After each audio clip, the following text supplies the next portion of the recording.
I remember getting my first commission check as a leasing agent and thinking, this is it. I had shown apartments for weeks, learned the buildings, learned the clients, and the number on that check did not match the energy I put in. But I stayed. And what happened between that first check and the day I cleared six figures in this career is what I want to walk you through today. I'm Kayla, licensed Illinois real estate agent, and I've done this job on three different levels: entry level, corporate salary plus commission, and then on my own. The money looked completely different each time, and so did I. This isn't finance, this is just my story, but the numbers are real.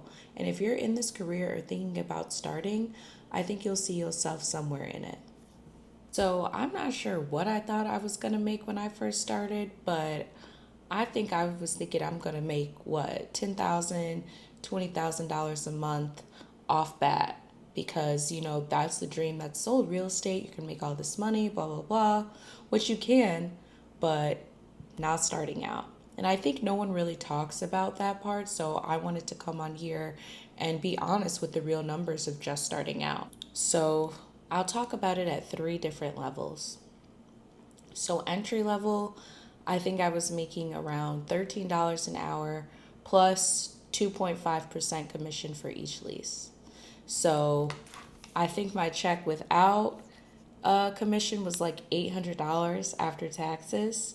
And then depending on how many leases I got that month, my checks would range.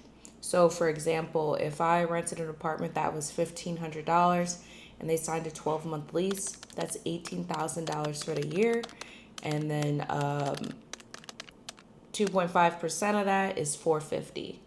So that was $450 for that lease right there. So on average, I would try to get at least, we had goals, so I would try to get at least 10 a month. So that's an extra $4,500 right there. But again, that's before taxes. So after tax, let's say they take 30%, that's an extra $3,150. But that was monthly that I would get those commission checks, because you're not paid until the person moves in. But I could move up in tiers based on how much revenue I had for each month. So how the company was set up is the company owned 100 buildings across a certain area. And I was a salesperson. So basically I would take in incoming calls, help with leads coming in online, help facilitate them through the process, and then I get paid once they sign a lease and once they move in. So that's another thing to consider. If you help someone in January, but they don't move till March, you don't get paid until March when they move in. Well, I was okay with that. I'm thinking, okay, I'm ready to close deals. I'm ready to help people. I'm ready to facilitate the process. I got this. But what happens is you have to what happens was I needed to train my brain to learn 100 different buildings. To learn, okay, these buildings don't have washer and dryer. These buildings are small square footage. These buildings range in this price range. These are hidden gems. That once they come available, this is a great apartment that'll lease right away. Also, learning about different types of people, different types of buyers, different types of temperaments. There's people that are ready to go. They have a list of questions and they want everything on their boxes checked off. Then you have people who are kind of just like, oh, I don't know, oh, I want this, I want that. They're just kind of looking around. Then you have people who are looking at so much, they are confusing themselves, so they might slip through the cracks. Then I was dealing with people who, may not have the right credit score, may not have the right income, so those types of things. Now, in the entry-level position, I do think this was my favorite position looking back on all the positions I've had, because this is where you really gain those skills that you can take with you elsewhere. Learning all the different buildings, what each building has to offer. You're learning the different price ranges, Okay, if you're at this price range, you get these type of amenities versus if you jump to this tier, you're looking at more square feet, washer and dryer in unit versus you're up here, you're getting full luxury buildings. So having all of that knowledge of learning the market really helps you move deals quicker as clients are coming in. Another thing that you learn is that volume is important. Like sometimes you want to work on one client at a time, but if you're handling, let's say, 10 to 20 people at a time, not all of those people are going to close. They might have issues with credit, they might have not be ready, they may ghost you, different things like that. So if you're taking in more volume, you're able to help people and close deals quicker. So, for example, let's say you have 20 people, they all have different price ranges. If you're able to say, hey, Sarah is looking for something for $1,500, she wants to be close to her school, public transportation, she doesn't have parking. You've been studying the market, so you know, okay, I can take her exactly to these 3 buildings and give her options so that she can make the best decision. That is very hard to do if you don't know where you're going, because you're going to spend most of your time, okay, searching for what is the best option, what are the prices, versus having that knowledge off bat is going to make you stronger and able to close more deals. Those things, it really took time to learn.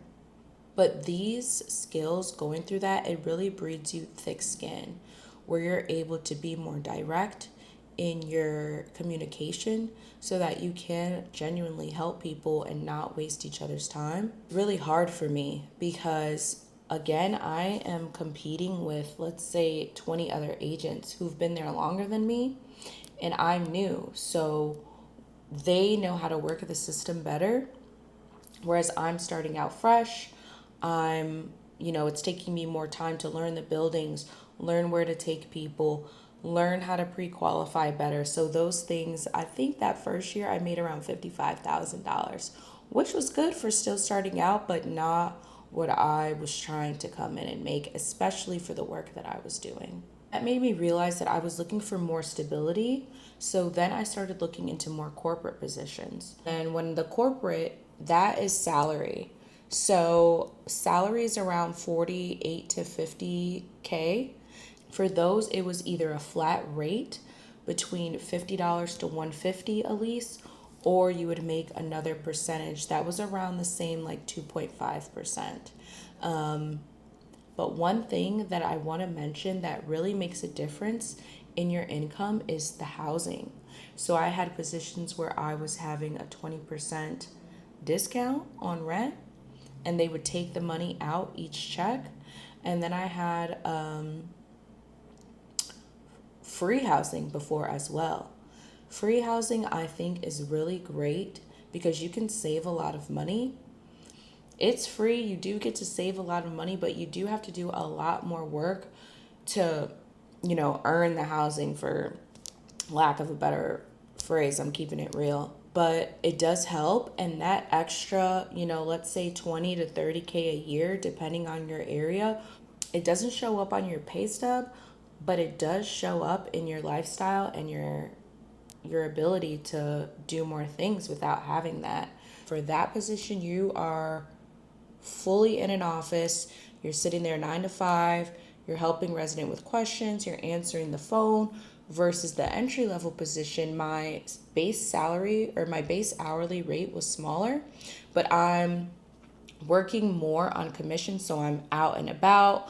I'm not tied to the office. I'm constantly doing tours and, being around in the neighborhood. So that's the biggest difference between having that set salary versus having the lower hourly rate. One has more freedom than the other.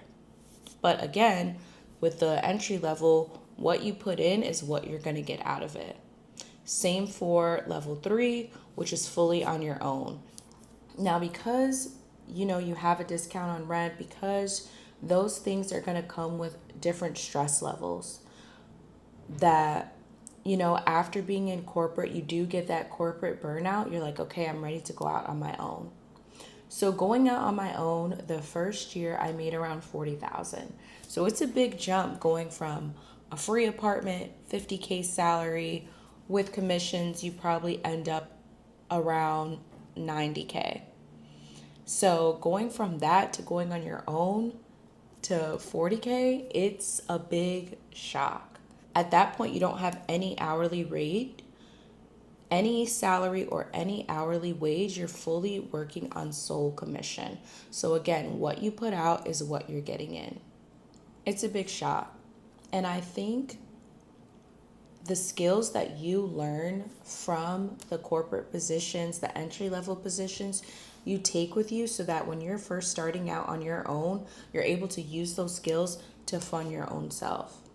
And that's what I did. I learned the systems, I learned how to take in leads, and I'm just going out on my own. So I was happy with the 40K that I earned. It was still not what I wanted to make, still not my position, but then from there, I'm able to build. But I will say that 40K feels good because you know that you worked for it on your own. You were able to really be an entrepreneur and hustle and do it all yourself. It gave me flexibility on, okay, I don't have to sit in this office from 9 to 5 every day. Yes, I'm hustling more, but from thinking about my experience in the entry-level position, I like being out. I like helping my clients. I like moving around pretty much. And I was able to do that freely.